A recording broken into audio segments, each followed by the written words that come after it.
Isa naman ang patay matapos ang aksidente na kinasangkutan ng 6 na sasakyan sa Osmeña Highway.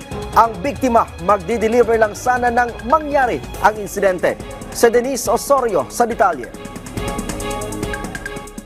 Kabilang sa mga nagkarambola ang isang tanker, 2 kotse, isang SUV, isang delivery truck at isang 16-wheeler truck. Parang delata namang nagkayupi-yupi ang delivery truck na naipit sa gitna. Si Elmer Almentras, pinsan ng nasawi, papuntang Tayuman mula Magallanes lang sana ang kanyang pinsan. Pero di niya akalain na masasawi ang 36 anyos na si Arvin Almentras. May kukunin ata sila mga shipment. Nalaman ko na aksidente na kaya nagpunta na agad ako dito. Problema ngayon ni Elmer, sinong mananagot sa pagkasawi ng kanyang pinsan. Kaya naghintay lang ako dito kung iuwi na ba namin ang Quezon to, kung ano baga. Hindi ko pa alam sa magulang, hindi ko pa alam kung yung pamilya nila. Basta mahalaga muna sa akin to ay maayos muna siya kung ano muna mahalaga dito.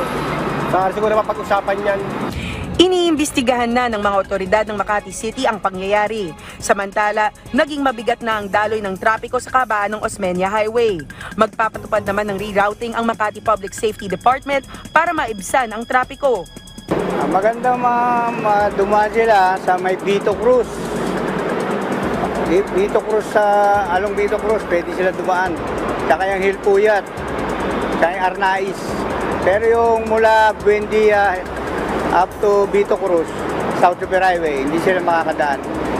Sa ngayon, ma'am, siguro abutin sila ng mga alas 6:30 o alas 7 pa ng maga kasi clear talaga to nung gusto ko Full stop ang trapiko ng northbound lane ng buong kahabaan ng Osmeña Highway mula EDSA Magallanes hanggang Zobel Rojas Street ang naabutan natin dito kaninang umaga. Pero unti-unti na ring nagpapadaan ng mga sasakyan mula kaninang alas 4:30.